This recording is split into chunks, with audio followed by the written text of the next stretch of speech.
Hey everybody, welcome to our Reading Comprehension Unlocked webinar. I'm Mr. Greg from the Kindergarten Smorgasbord. Today's webinar is all about reading comprehension.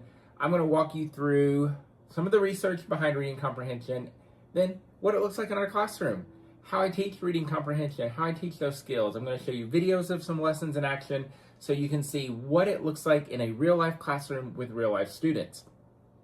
At the end of the webinar, be watching, you will see links pop up for your certificate, for your exclusive freebie, and for your special offers.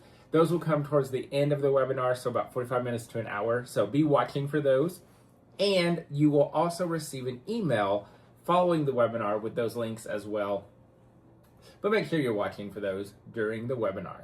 All right, so let's get right into this, and let's talk about this. We all know it.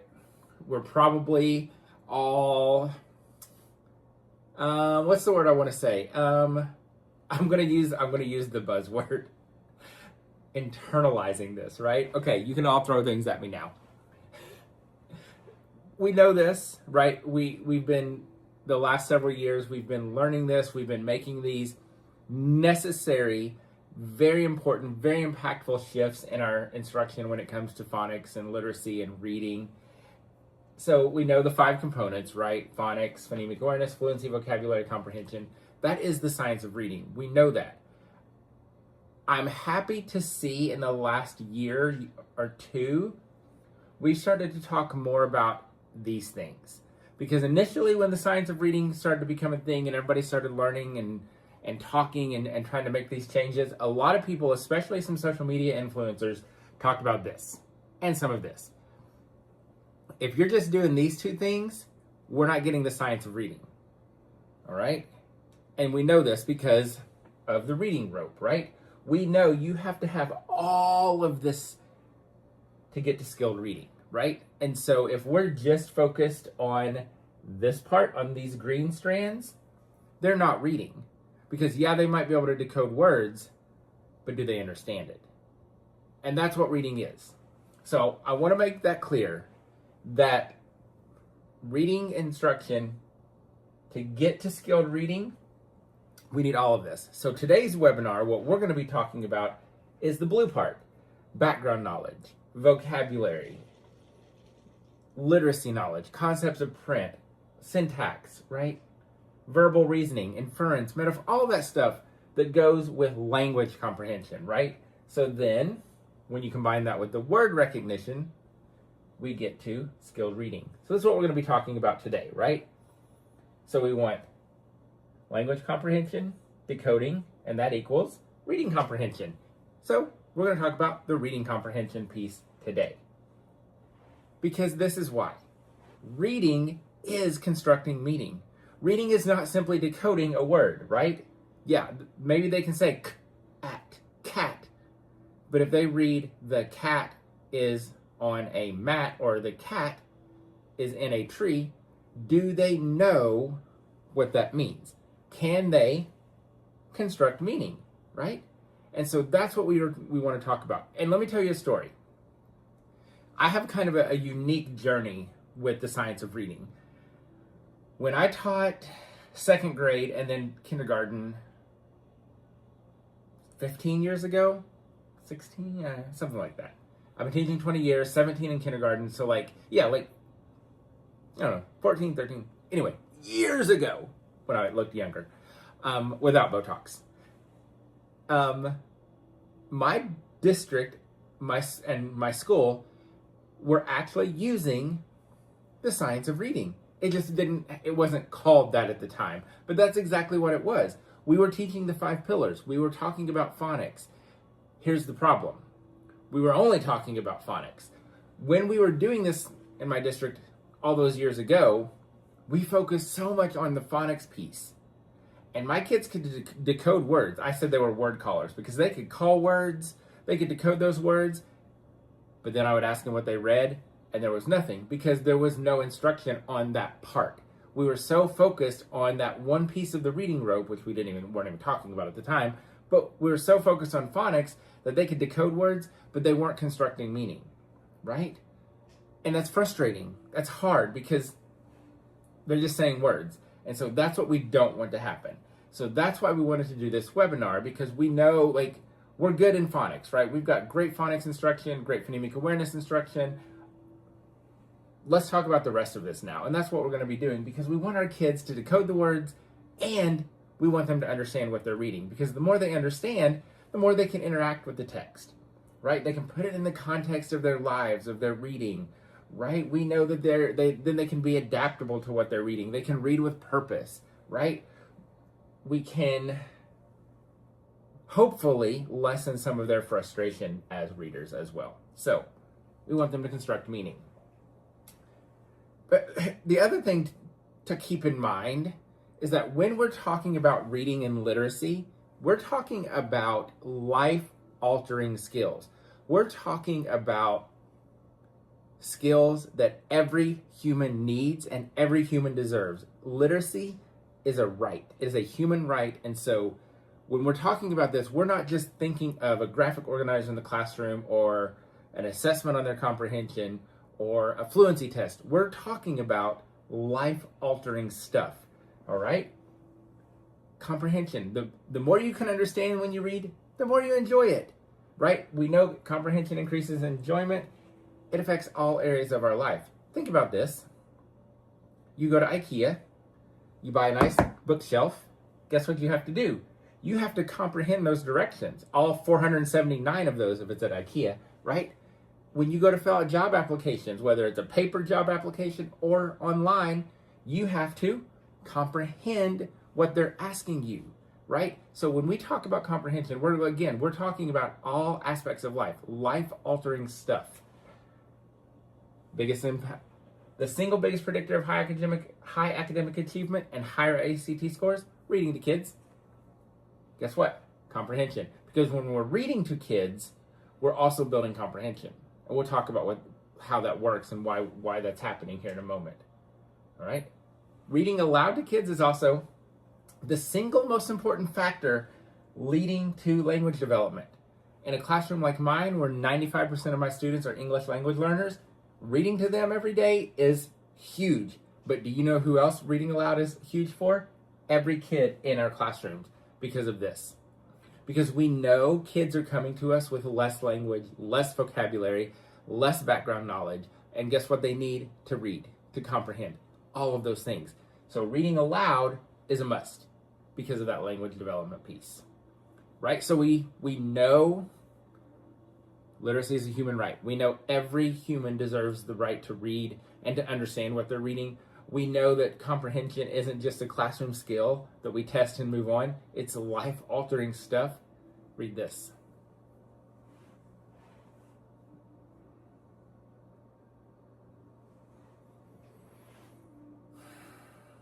That's heavy. That's why this is important. 2/3 of all students who reach 4th grade without proficient reading skills end up in jail or poverty. So when I say life-altering, I'm not being dramatic. I'm being realistic. And so that's something I want us to keep in mind as we talk about reading comprehension. The other thing that I want us to keep in mind is this. Does your classroom library, do the read alouds that you're reading, does it reflect your students? Can they see themselves, their book, their family, their clothes, their food, their culture? Can they see those in the books? And do they see the world that's different from them? Do they see different families? Do they see different cultures? Do they see different foods? Do they see different types of clothing? Do they see different types of housing? Right? So when we're talking about books that are inclusive, we talk a lot about, different races, different cultures, different places. But what about clothing? What about types of housing, right? Those are all things to think about when you're thinking about your classroom read alouds and the books that you're reading aloud to kids. Can they see themselves, and can they see a world that's different from them? It's such an important part of comprehension. And this, if you get nothing else out of tonight's webinar, this is what I want you to take away from this webinar. Honestly, if you walk away with nothing from this, I don't think you will. But if you do, if you literally walk away and you're like, I didn't get anything, please take this away.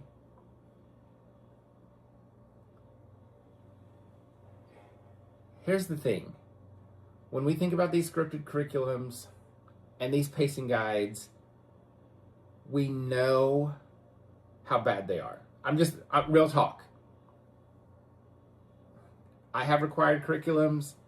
I'm, in the teacher world, I see it on social media. I talk to teachers all over the country.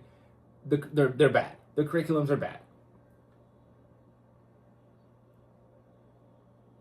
It's killing the love of reading for our kids because these curriculums are not developmentally appropriate. They're not engaging. The lessons are terrible. We get it. The thing is, we need more of this. It's okay. Mr. Greg says so. You can tell your admin. They can email me. I'll handle it.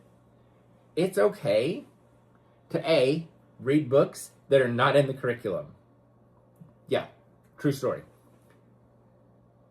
It's okay to read books for the pure love and the pure joy of reading.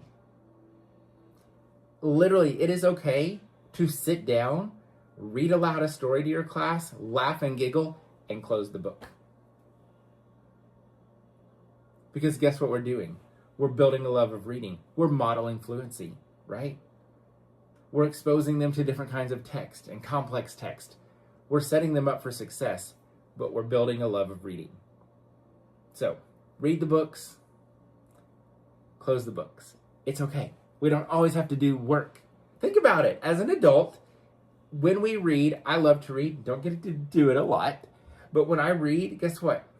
Nobody asks me to take a test or do a graphic organizer or answer questions. I read because I love to read. And I've loved to read since I was a kid. That's what we want for our students. So we have to model that. We have to demonstrate that. We have to teach that. So again, I want this to be the highlight of the webinar for everybody. Read for fun. Bring that back to your classrooms. We need that more now than ever.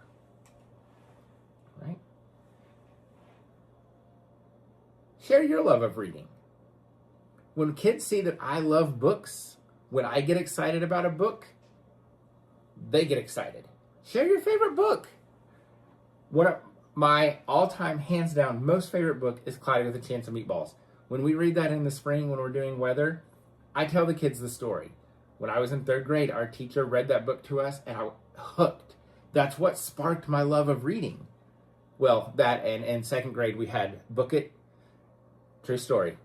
I don't think I've ever told this story. We had Book It, and you had to read so many books, and it might have even been in that class, so many pages. I don't remember. I think it was pages, now that I think about it, to get the stickers, right? And it was like, you had to read the pages and get the stickers by a certain date. Also, can we bring that back, right?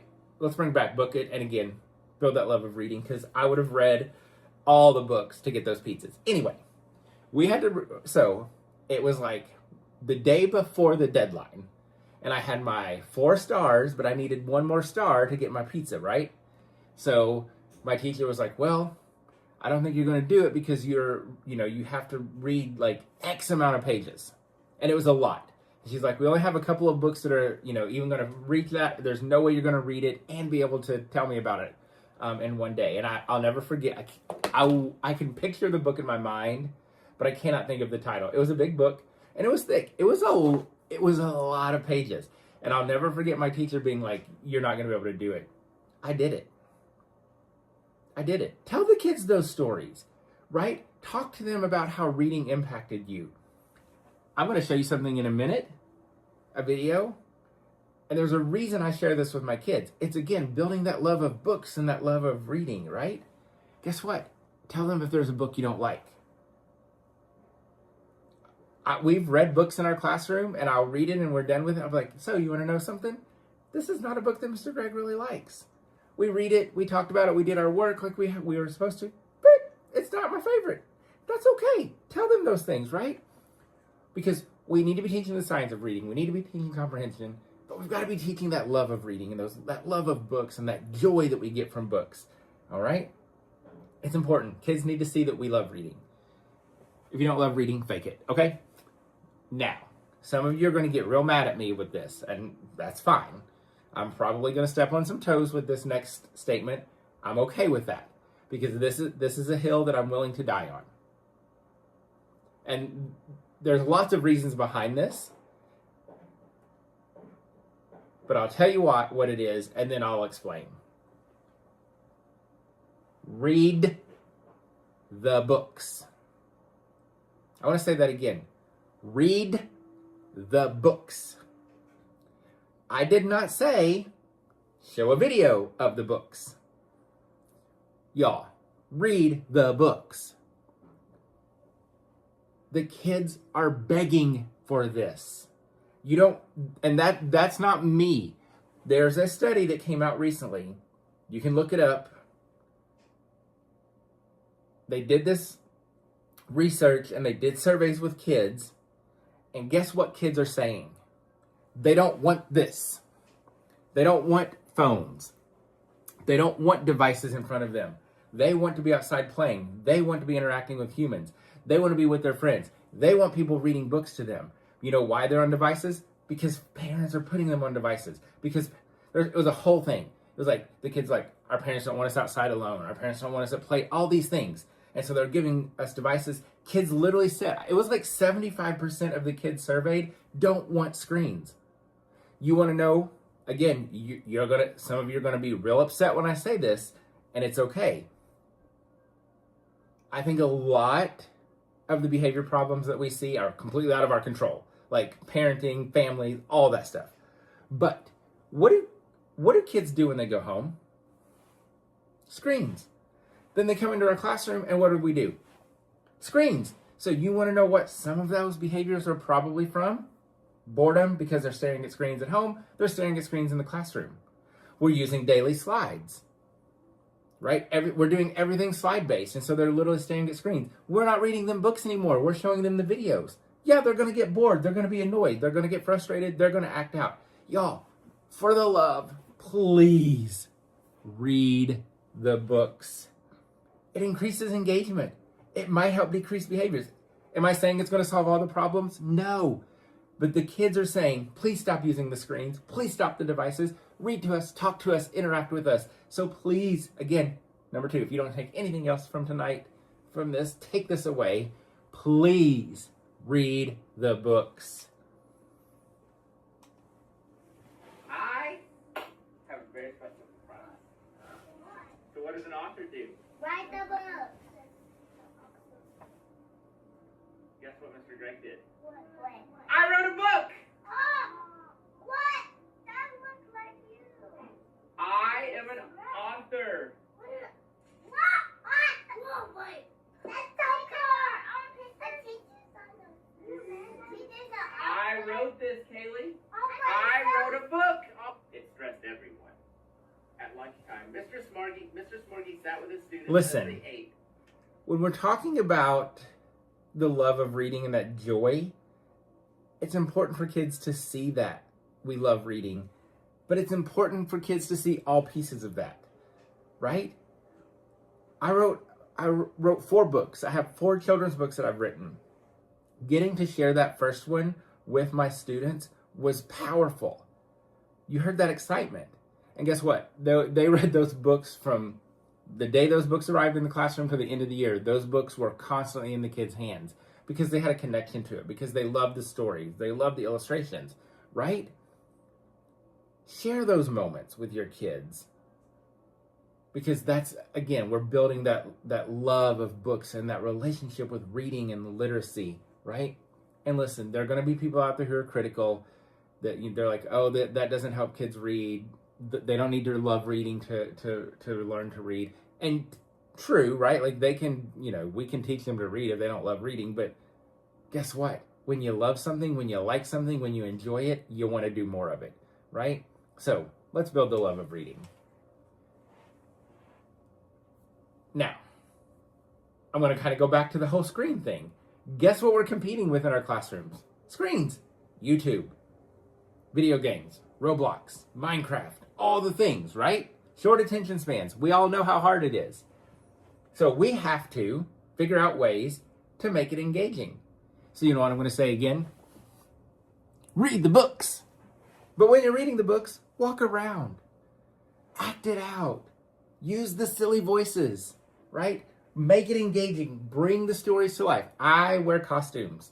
You give me a book and I'm figuring out a costume. Do you have to do that? No. But can you make silly voices? Yes, right? Bring those stories to life for your kids because we know we're competing with screens, right? Short attention spans. Maybe turn the screen off. When we're reading the book, actually reading the book, we're going to have them hooked a lot easier. But I also want to say this. Not every book, not every read aloud has to be this. Kids also have to learn to just sit and listen to a book or listen to a story, right? So it's a balance, right? Like, yeah, you want to do this, you want to bring it to life, you want to make it fun, you want to do the voices, but sometimes kids have to learn to just sit and listen to a story, right? And that's okay too. But listen, here's the thing. Our kids are under a lot of pressure. We're under a lot of pressure. When we're stressed, when we're overwhelmed, I want you to think about your brain. And so your brain, there's a gate. If it's closed, you can't learn. If it's open, learning is easier. So when we're stressed or scared, overwhelmed, those gates are closed. Nothing's going to happen. We need to get those gates to open. Do you want to know how we get those gates to open? By getting our brains and our bodies to release dopamine. When we release dopamine, the gates open. When the gates open, learning happens. How do we get our bodies to release dopamine? We laugh, we squeal, we scream, we giggle. And so part of this is getting that brain ready to learn. Because if that gate is open, we're going to have an easier time teaching our kids to understand what they're reading. So, do that. Make it food, right? Do theme days, right? Take a book and turn your whole day into Creepy Underwear Day. I mean, come on, it's underwear. You know, kids are hooked. Like, a whole underwear day, like, we got it made that day, right? But think about ways that you can bring it to life. Find things that you can do. And again, it's as simple as a silly voice. This is a great example of this. So, in our required curriculum, one of the good things to come out of the required curriculum that we use is this book. We read the book Rap-a-Tap-Tap. It's about Bojangles the dancer, who is a real person, who is a real tap dancer, who broke a lot of barriers, did a lot of great things. So we read the story, and then what I do, we just read the book the first time. We talk about, this, who's in our story, what did he do, how did he make people feel, and then what I do is the kids sit on the floor. They're on the floor. We've read the book. We've talked about it. I play this video. And as soon as the video starts, I'm like, oh, by the way, Bojangles is a real life person. Right? They're like, wow. Like, wow, they're so excited. And we talk a lot about his tap dancing. And so then what we do is the kids become tap dancers. So we're bringing that story to life. You know what else we're doing? We're building background knowledge. We're talking about tap dancing. We're talking about those things that the kids need to have for that comprehension, right? Go back to that reading rope. Background knowledge was one of those things, right? So that's one of those strands. And we know kids are lacking so much background knowledge. And so when we can take a story and show a video of that story, notice I'm not showing the book, right? I'm literally showing a video of Bojangles, who was in our story, and then the kids are doing it. That's that background knowledge, those connections, right? So what I did for this was I found some little metal shoe buckles on Amazon, and they were like 50 in a bag of $10 or whatever, and then some little Velcro straps. So the kids strapped their buckles on their shoes, and they tap danced with Bojangles.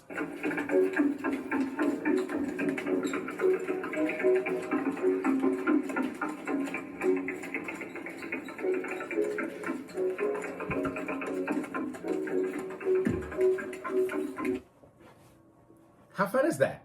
And simple, right? So, there you go. Now, let's get into the comprehension instruction. This is what you came for, right? The research is clear on this. Comprehension instruction should begin as soon as kids start to learn to read. I want to tell you a story. Actually, I'll tell you two stories. And if you're a parent, you'll get this.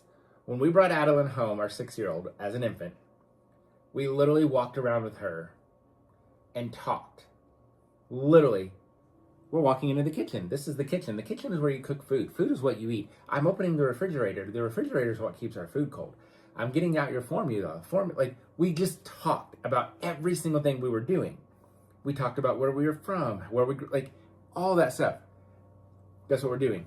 We're planting the seeds of language, right? The other thing about Adeline is I want you to think about this, right? The comprehension instruction begins as soon as they learn to read. So Adeline was about 2 or 3. I picked her up from her school, which was phenomenal. She went to the same school, the Gardner School, from about 1.5 through pre-K. Phenomenal. I want to say she was 2.5 or 3. We're in the car driving. We passed a brick house, and in the back seat, unprompted, she says, "Brick house, big bad wolf. Blow house down, huff and puff. Not fall down, not eat the pigs." She just retold the 3 little pigs. That's comprehension at 2 and 3. And so that told me that at her school, they're reading the story and they're talking about what was happening, right? And so when we're talking about this, we need to be teaching comprehension as soon as we can. And like everything, comprehension must be explicit, it must be intensive, and persistent. So basically, we have to explicitly, systematically teach them how to understand what they're reading.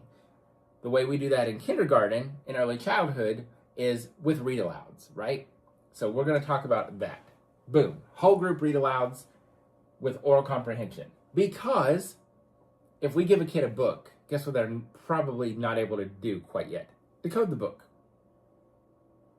And so if we're wanting them to focus on comprehension, if we're wanting that comprehension piece to happen, we have to remove that decoding barrier. Because if we're asking them to decode and comprehend at the same time right now, forget it. It's too much, way too much cognitive overload.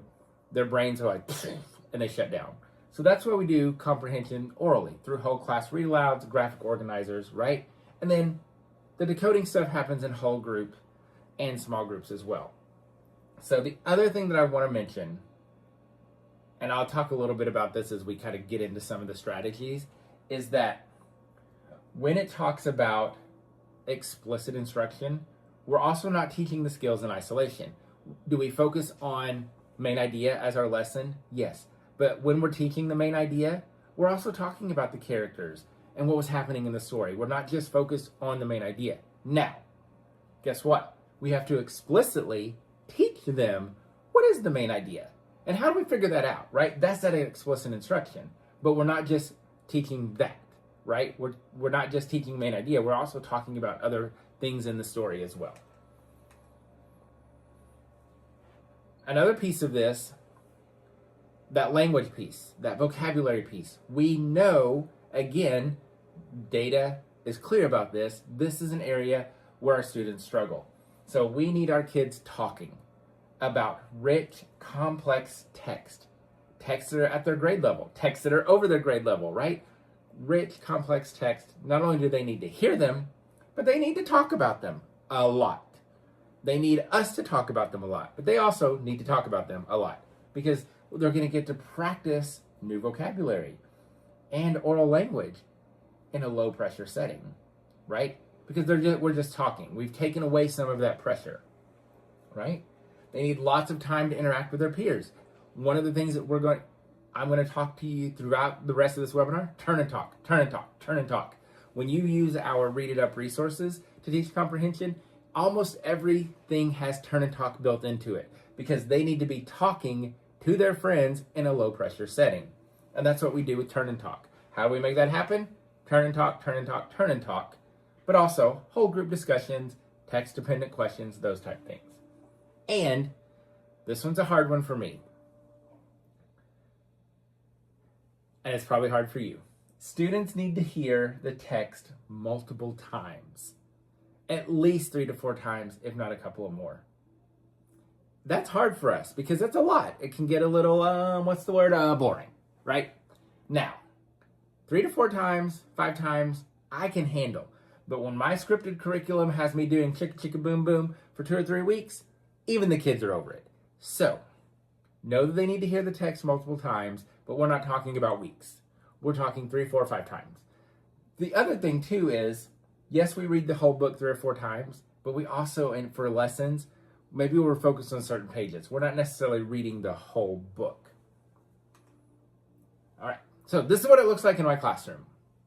This is how I teach comprehension skills in the classroom. During the read aloud, we're reading. Sometimes the first reading is just reading. Maybe we did predictions. Maybe at the end we do notice and wonder, but I'm just going to read the story all the way through. Then, the next time I'm going to read, I'm going to ask comprehension questions. We're going to do some turn and talk, right? I might read a page and I'm about like, oh, turn and talk to your partner about what you noticed. What happened, right? We can add graphic information to our graphic organizers, right? We can teach explicit vocabulary. So that's happening during the read aloud. After the read aloud, that's when I'm going to model those think alouds for whatever that targeted skill is, right? But we're also doing other things, not just the targeted skill. So we're going to turn and talk about the characters. What were they doing? What was happening? What was the problem? What was the solution, right? We're going to share out our ideas. We're going to add information to our graphic organizer, and then we might even do some writing or drawing or dictating about the story. So during the read aloud, we're basically asking the questions, doing turn and talk, adding information to our graphic organizer, teaching vocabulary. After the read alouds, we're modeling think alouds for the targeted skill, more turn and talk, more adding to our graphic organizer, and then some writing and drawing. So let's talk about this. I've talked about it a lot, but let's get into the specifics. Turn and talk. Here's the thing. Who's doing the work? Now, this is a little challenging at the early childhood level because we have to do a lot of the work up front because we have to teach our kids this is the main idea. This is what the main idea is. This is how we find the main idea, right? So we have to do the work, but as the year goes on, once I've taught them that skill, I can pull away from that, right? So think about who's doing the work, who's doing the talking, because the person doing the most talking is doing the most work and the most learning. So we want our kids to talk. Great for language development, right? What I have found with turn and talk is that it's less pressure, right? It's a lot easier to talk to your friend about something than to talk to the whole class. And then once you've talked to your friend, you've got a little more confidence and you're more likely to share out, right? So we want to give them time to think, time to talk, time to share out, right? And again, this is something we do a lot in our classroom. If you get our Read It Up resources, this is built in. In the detailed lesson plans, it's like, hey, this is turn and talk. Have them turn and talk about this, turn and talk about this, right? The other thing that I will do with turn and talk is, I'll say, okay, close your eyes. In your brain, I want you to think about what were the letters doing? Close your eyes, think about that. I'll give them think time, and then I'll say, okay, turn to your partner and talk. And so it's a very specific kind of instruction, right? Here's another thing to start. When you start with turn and talk at the beginning of the year, obviously you have to explicitly model what it looks like. I literally bring a kid to the front of the room and we do it. And I'm talking to the kids. What are we doing? Where are we looking? What are we saying? What kind of voice are we using? We're literally modeling it and practicing it for weeks and weeks and weeks. When we're doing this at the beginning of the year, we're not always tying it to the story. We literally will turn and talk about what do you see in the classroom. It's concrete. That's easy. They can talk to each other about what they see in the classroom, right? Then that's giving us time to solidify the procedures, the expectations. So when we get to turn and talk about being a pirate, it's easier for them, right? So think about that. What do you see in the classroom? Your favorite food, favorite colors, those really concrete things that they can talk about so that they get used to the turn and talk. So when we get to the green grouch and they want to talk about the green grouch is as green as a booger, that turn and talk is easy because we've set them up for success. What else happened in the story? The grandmother tried to kill the snake. Okay. What else you hearing?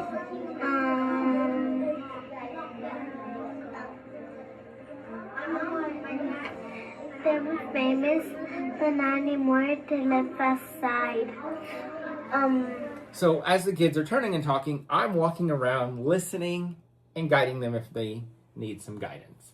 All right, so that's the turn and talk. And again, that is built into everything we're doing with comprehension. It's not just a skill we do one time. We use it all the time when we're working on our comprehension. So the science and research tells us that these right here, these are the comprehension skills that have the most impact on student comprehension abilities. Now, we know a lot of this. There are other pieces that kids have to know and understand, but when we're talking about those comprehension skills, this is what we want to focus on. Text organization, background knowledge, predictions, visualizing, inferring, inferencing, ask and answer questions, and summarizing. So those are those power ones that we're going to hit, right?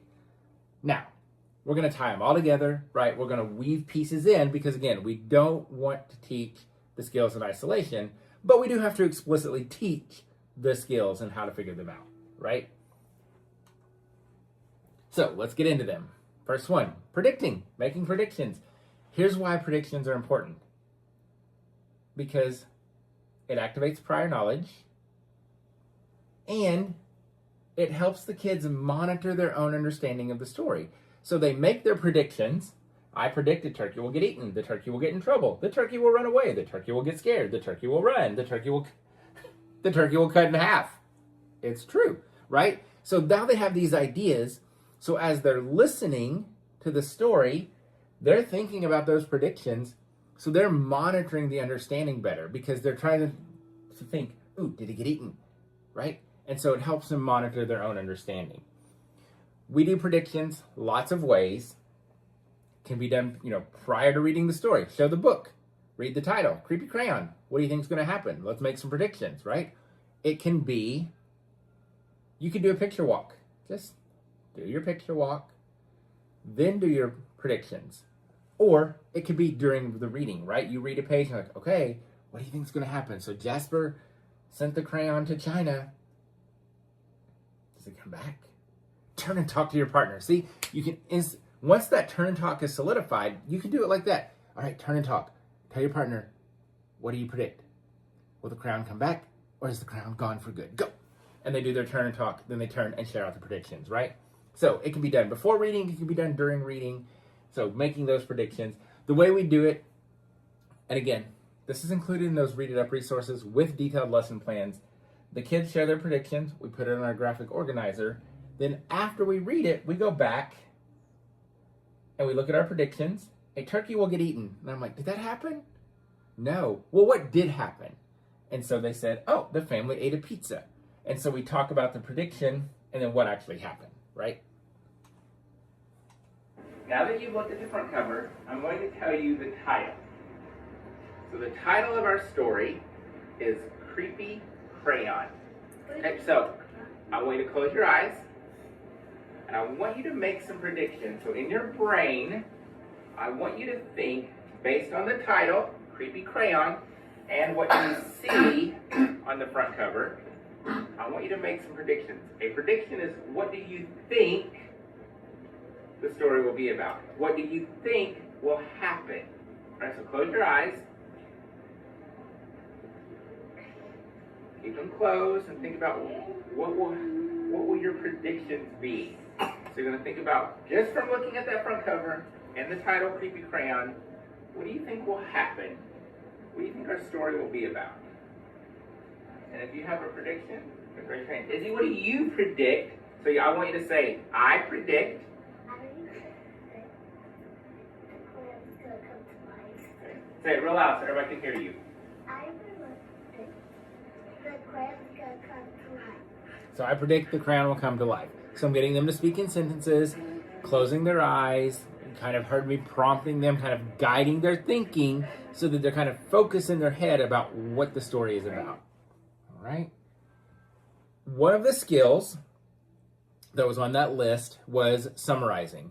And summarizing could be retelling, right? It could be somebody wanted, but it could be story maps. Those are all that kind of that summarizing, because in order to summarize, you've got to understand the story elements. You got to know who the story was about. You got to know what happened, right? You got to know what the problem was, what the solution was. So story maps help with that. And these are a really great place to start with comprehension because it's kind of the foundation, right? But it's also something that kids get really easily because even Adeline at 2.5 or 3 years old knew there was a wolf and some pigs in his story, right? Story elements. Provides a framework for understanding. So we've got characters, we've got setting, and then of course we have the plot. Lots of opportunities for turn and talk to share out. One of the things I hope you notice with our graphic organizers is I use sticky notes. There's no reason for that other than it's neater. I'm not the neatest handwriting kind of person. So the Post-it notes just make it neater. Easier for the kids to do it, to read it, to look at it. And then, after we've done the graphic organizer, there's the writing and drawing. And so the kids will do their own story map based on we read the story, we did our turn and talks, we made our story map. Now the kids are going to do their own. And then what they can do is they can show this to me and they can say, here are the characters. This was the setting. This is what happened. So this also can serve as a little bit of an assessment. You know, not necessarily for a grade, but it's that informal assessment like, oh yeah, they understood the story. They've got it. All right, here's an example. Now, I share, like, Rain always had beautiful story maps. Then occasionally, you get a picture that looks like this guy. And this was Turkey Trouble. And I'm pretty sure the turkey did not dress up like a penis. So this is why it's important for my friend Christy to come and tell me what was happening so that we can understand what this is. It's real life, y'all. Here's another example of a way to do some of that story map type thing, that summarizing. So we love gingerbread stories in December, right? And there's so many good, like I just want to do like a whole month, but you know, we can't. So this is a different type of story map. So we have the different versions, and then we have the characters, the setting, and then what happens, the plot. And so this is great for when we're done, we can really kind of compare and contrast. So this is just another way to do those story maps. And this is great because it leads into that comparing and contrasting that we want to do. Here's a little bit of an example of what the story map looks like in the classroom. It's creepy candy!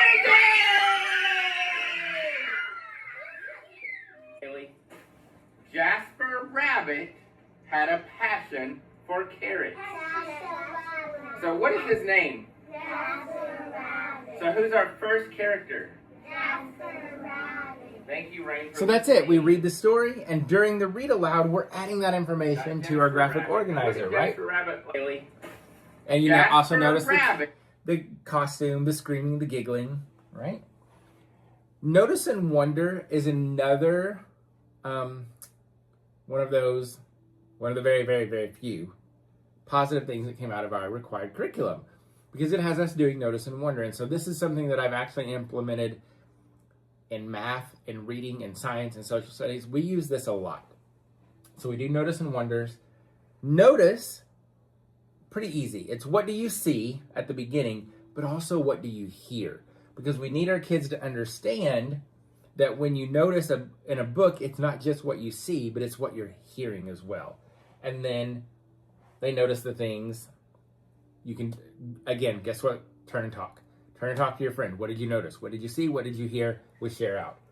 Now, the wonder part is the tricky part, because the wonder is where the kids are generating questions about the story. So we read the story. What do you notice? What do you wonder? And so they're going to ask questions about the story.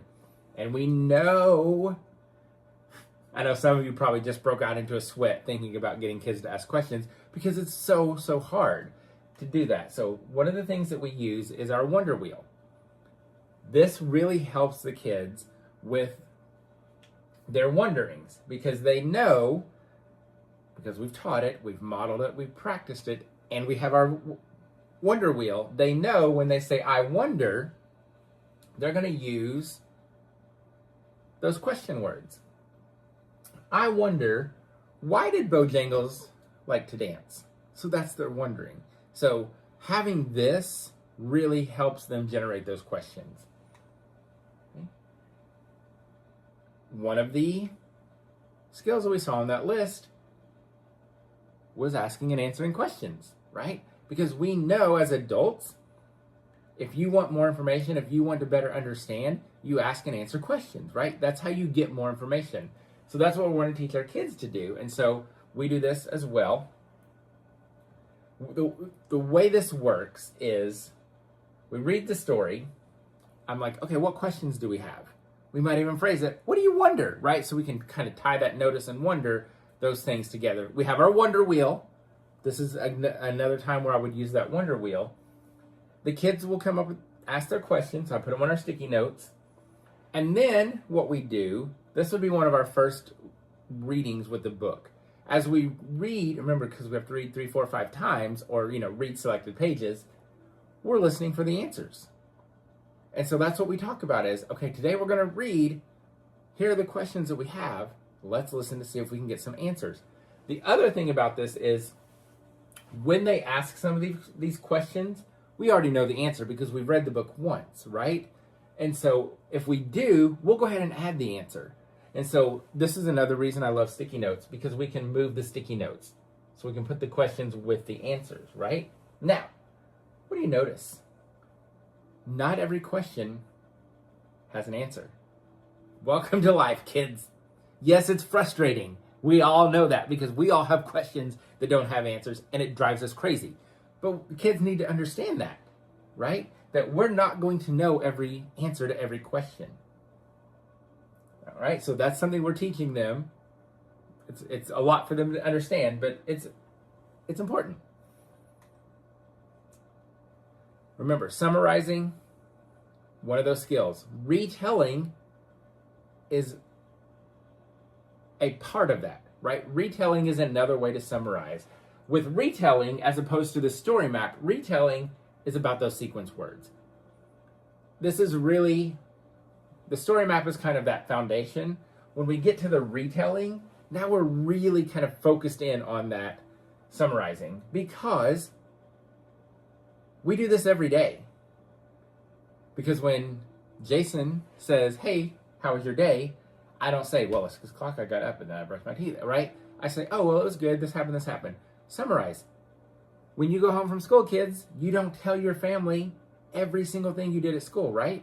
You tell them the highlights. You tell them some of it.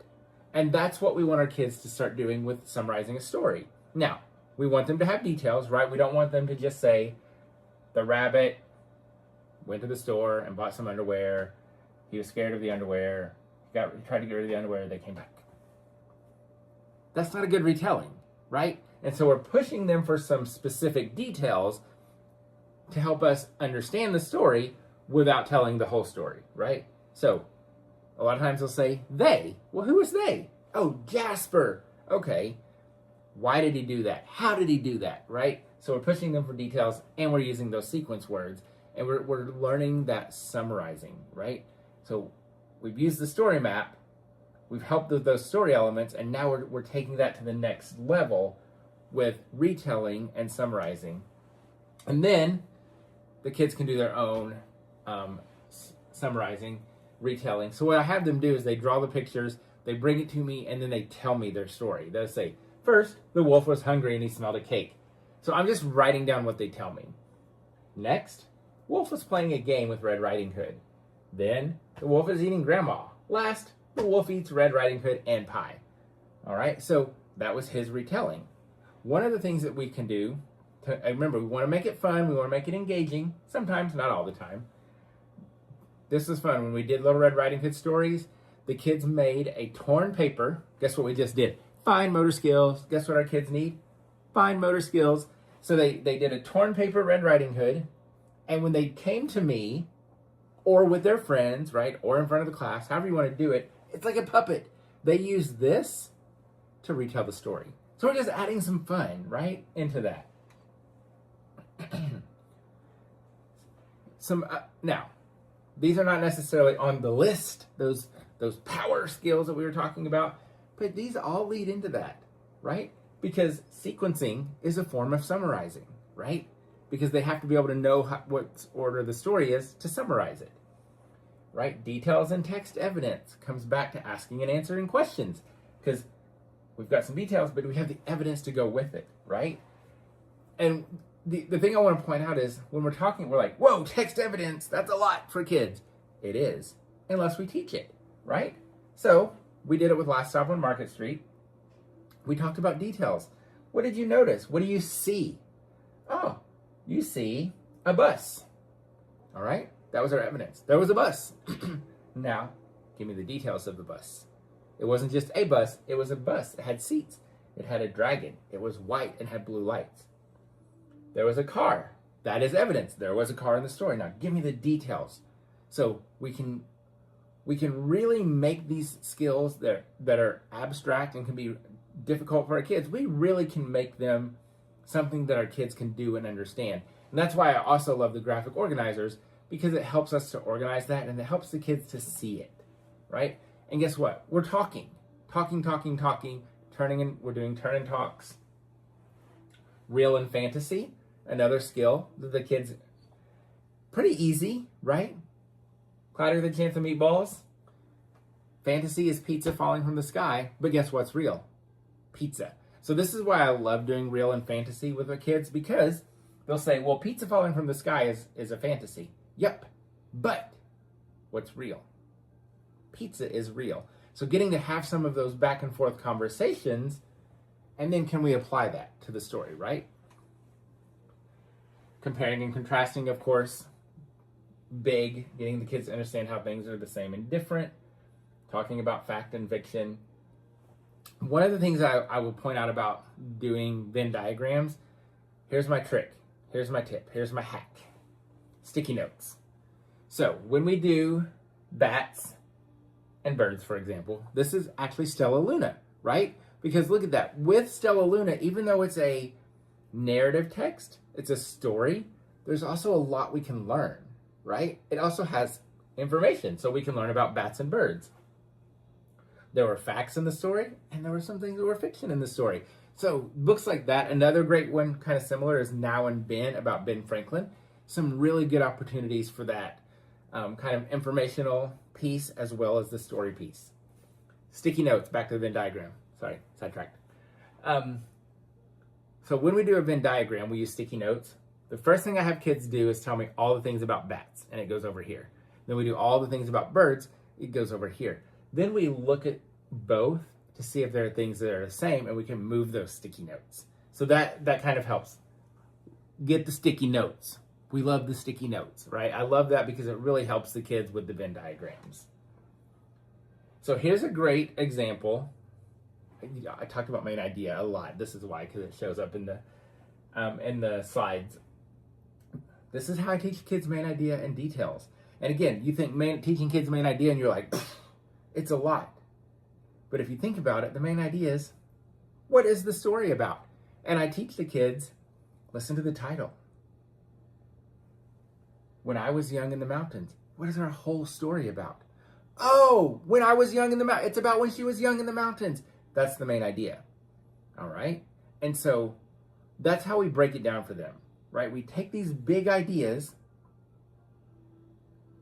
and we simplify it for them. Because when you think about main idea, sometimes even that for me is a little what's the main idea? But when we're thinking about when I was young in the mountains, it tells us in the title and it tells us throughout the story, right? Because the whole book was about when she was young in the mountains. And so when we can give them those solid pieces to build on, it really helps them with the comprehension. And then we add some details. So this is what it sounds like. All right. Today we're going to talk about the main idea. Can everybody say main idea? Main idea. Say that again, Nathan. Main idea. So the main idea of a story or a book is, what was the book about? So the main idea is like this big thing. What is our story about? So if we think about our story, what was our story about? I was young in the mountain. I was young in the mountain. Yeah, so the main idea of the story was? I was young in the mountain. Right, because our whole book was all about what? I was young in the mountain. So that concrete piece, and they're like, oh, okay. So main idea sounds scary, sounds hard, but it's not always. I was young in the mountain. Right. So we're going to add that to our chart. And then what we're going to start doing is details. Like, tell me about that. How do we know it was about being young in the mountains? The main idea of everything in this story was what? I was young in the mountains. Very good. Now, you have to prove to Mr. Greg that you're right. So what's the main idea of our story? What is our story all about? I was young in the mountains. Now we need some details about being young in the mountains. Theo has a detail. Theo, give us that detail. They had to go in the tub to take a bath. How did they take a bath? The tub.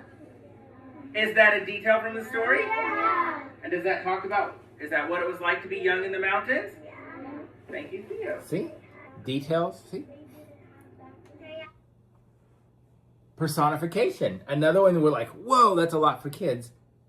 I taught my kid. Also, I want to point out, did you hear me say, prove it? And so the kids loved that, right? They loved that whole idea of like, they had to prove that they were right. They had to prove to Mr. Greg that they knew what they were talking about. So just that little bit of language makes it more fun. Today, All right, personification. I teach the kids. It's when animals or a phone case, things act like humans. And so we read Dragons Love Tacos, great for personification. And we talked about how did the dragons act like humans? How did they act like people? say personification. Personification. DJ, tell us, what does personification mean? It's when animals act like humans. So personification means, When animals act like humans. so in our story, did our dragons act like humans? Yes. So in our story, was there personification? Yes. All right, let's see if we can find some examples. Jacob, give us an example of personification. The dragon who eating tacos. All right. Is that personification? Is It is. Animals So there's- acting like humans? Yeah. Yes. All right. Now, vocabulary. You're not going to understand, you're not going to comprehend if you don't have vocabulary. Use the big words. You know, there's that old saying, if a kid can say Tyrannosaurus Rex, they can learn big words. Use big words. Okay, use the big words. Define as you read. So, this is what I mean. So we're reading a book. And it says, I saw a kid sprint down the hallway. So this is how I would do that in my class. I saw a kid sprint, that means run really fast, down the hallway. So in the moment, in the text, 2 seconds. Because they need to know what that means, right? To understand the story. But I also don't want to stop and do the explicit instructions. So in the text, I'm literally like, I saw a kid sprint running really fast down the hallway. Then, after we do the explicit instruction, right? So after we've read the book, we're going to go back to sprint. And we're going to say, new word alert, new word alert, new word alert. It's just, again, fun thing to yell it out. Kids are like, ooh, new word, what? I'm like, okay, we'll learn a new word. We heard it in the story. It was sprint. What did sprint mean? We're going to get student-generated definitions. We're going to put it on our chart. We're going to make it fun. We're going to do some TPR, some total physical response. We're going to say sprint means run really fast. You know what I'm going to do to make it fun? I'm going to sprint. And I'm going to ask the kids, what am I doing? And then I'm going to let them sprint, right? Because we want that total physical response, TPR. We want to act it out. We're going to draw a picture. Guess who tells me what the picture is? The kids. So the vocabulary chart that we create is student generated. Their definition, their picture. You know why we do that? Because then they remember it. The other thing that we do, and these are included in our Read It Ups, is we have a vocabulary chart with it's vocabulary cards. There's the word, the definition, and a picture. And we display those as well. So they have that visual reference, right? They have this student-generated chart. So it just helps the kids with that. The other thing is this. Use the words. Because I can teach it. We can put it on our chart.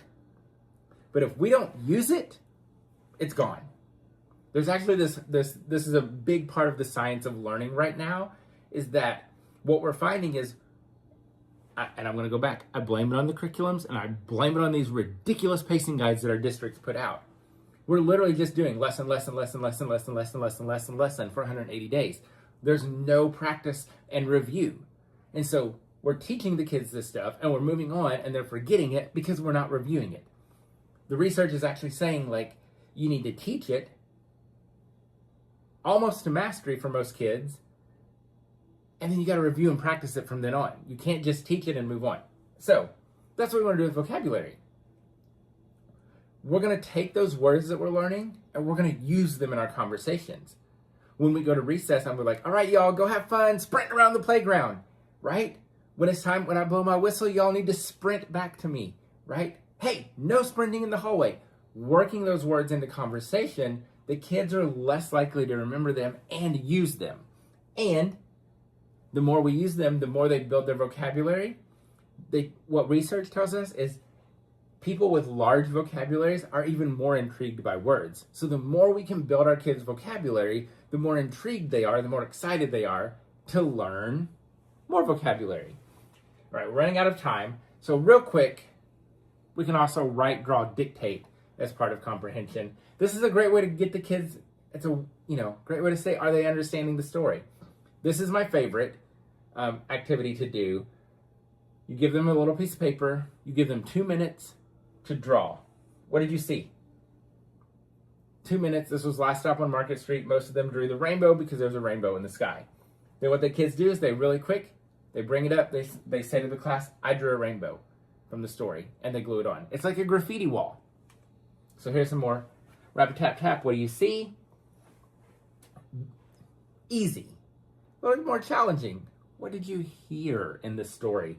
So they can draw that, right? Chicka chicka boom boom. What do you see? Just a really easy, fast way. I literally just cut up worksheets that we got copies of that we don't use, and they draw on the back of them. So 2 minutes to draw, and then they share it out with their friends. So we're building that vocabulary or that language, right? But also, I'm getting a quick understanding. Do they understand the story? Can they tell me what they saw? Are they noticing details, right? It's helping us monitor that comprehension. And we're applying what we've learned. Then, of course, they can also write. As the year goes on, that could be drawing, writing, or dictating, because that's what the standards tell us. And again, it's just giving us opportunities to see if the kids are getting it. One of my favorites, read Frankenstein Valentine, and then this is how we do it. We read it, the story. This one was, what makes you cranky? Turn and talk. The kids talk to each other about what makes them cranky, but guess what? First thing we did, we said, what is cranky? Cranky is when you're mad, it's when you're angry, it's when you're frustrated. So what makes you cranky? They turn and talk, we share their ideas, we put them on our graphic organizer, then the kids write and draw. Scaffolding, support for them, right? Some more examples. If you were a turkey on Thanksgiving, they had to say what they would dress as and where they would go. My favorite is, I would be a beauty queen and I would go to a castle. Right? And just another thing we do is grammar. Because you're teaching grammar as part of your read aloud. Because if they don't have the grammar, they're not going to have the comprehension. And you don't want to teach grammar in isolation, right? And so we teach it within the confines within the book, right? The story. So verbs, singular, plural, compound words, nouns, all that kind of stuff. We take whatever grammar skill works with that book and we teach a lesson on it. Graphing. Now, I know that you're like, that's math. It is. But guess what? The kids have to turn and talk. They have to turn and talk and say if they like Jasper or the underwear better, and they have to say why. Then they come up to the chart with their sticky note to vote, and they say to their class, I like Jasper better because. And so we're building that language, working in some text evidence, kind of rehashing some of those story elements, right? All right. So there you go. I hope that helps. I hope that gives you some ideas for comprehension, what it looks like in a classroom, ways to teach it. Maybe just validates what you're already doing. So I hope it's been very beneficial for you. Lots of ideas. So as part of tonight's webinar, you are getting some special offers that are webinar exclusive special offers just for you, and they're only available for the next 2 hours. So the links are going to start appearing. You'll also get that email. So take advantage of these special offers. The first one I'm really excited about, like I said, I have written and published 4 children's books. I am incredibly, incredibly proud of them. It's one of those things I've wanted to do for years, and it finally happened. And so there are 4 of them. Here's one. All right. So what makes these special, and why I love them in classrooms and in homes, is these are lessons that the kids are teaching the adults. Because we have a lot to learn about patience, about being kind, about having more fun and being brave, right? And so these are the lessons that we get from our kids. And so the kids love them because they get to teach us, right? So one of your exclusive offers is you get all 4 of my books, regular $48, you would get them for $14.99. We would ship them to you. So all 4 of my books for $14.99. Years ago is this. They're like, we want a bundle. We want all the read it ups all at once. We've never done it until now. So this is a growing bundle. So anytime I create a new read it up, if you buy this growing bundle, any new read it up I create, or any time I update a read it up, you automatically get the new ones and the updates. It's over 100 read it ups. There are over 100 of these. So think about that. That's over 100 reading comprehension resources for your classroom. That's like a reading comprehension unit a week for 3 years. Regular price to buy these all separately would be $629. Your webinar exclusive offer is $150. Let me say that again. It is over 100 resources. So you're going to get 100 read it up files. Those are all inclusive. They have lesson plans, comprehension questions. They have all the labels for graphic organizers. They have the writing, drawing worksheets. They have the graphing. A lot of them have grammar. They have STEM, vocab. It's all there for the story. You're going to get over 100 of those. And you're also going to get any updates and any new read it ups that we create going forward. So take advantage of this. Again, over 100 of them. Regular price, if you bought them all individually, would be $629. You can get all of those for $150 as part of tonight's webinar exclusive. Now, I want to show you something else real quick. Another great thing to do with stories, and this goes back to that language, that background knowledge, STEM. Anytime you can bring STEM into the story, do it. Creepy Carrots, they had to build a fence. Three Billy Goats Gruff, they had to build a bridge to get the goats across. Balloons Over Broadway, right? Designed our own balloons. We used our green screen to look like we were in the parade. It's just another way to bring those stories to life. Art goes along with STEM, right? You saw it with Little Red Riding Hood. It could be for retelling. This right here, this is how we make curriculum better. Our curriculum literally had a worksheet with a box, and the kids had to add some details to the picture. It was literally like a rectangle, and they wanted them to draw some windows. That's not helpful. Drawing squares on a worksheet isn't helping comprehension. So you know what we did? We took that lesson, and I told the kids, here's some construction paper. You need to make a picture of the city from the book Last Stop on Market Street with details. Boom. Guess what? The colors, same as the book. Window colors, same as the book. Rainbow was in the book. How much better is that, right? And guess what we did the whole time? We talked about text, evidence, and details. So we're doing art, making lessons better, and building comprehension skills. Here's your exclusive freebie. So what I did was I made you some posters that you can print and laminate, put them on a book ring, have them at your whole group area. And when you do turn and talk, whatever you want the kids to turn and talk about, show them the poster. Woo, prediction. Look into your crystal ball. What do you think the story is going to be about? It has what it is, right? What you want them to talk about. But it also has some guiding questions you can ask them. So it's just one of those little things, that kind of visual reminder for you and the kids. So that's your exclusive freebie to download and use in your classroom. And remember, our special offers tonight. You can get all 4 of my children's books, regular price $48. You get them for $14.99, and we will ship those to you. This is what you're going to want. You can buy a growing bundle of all of our Read It Up resources, over 100 resources.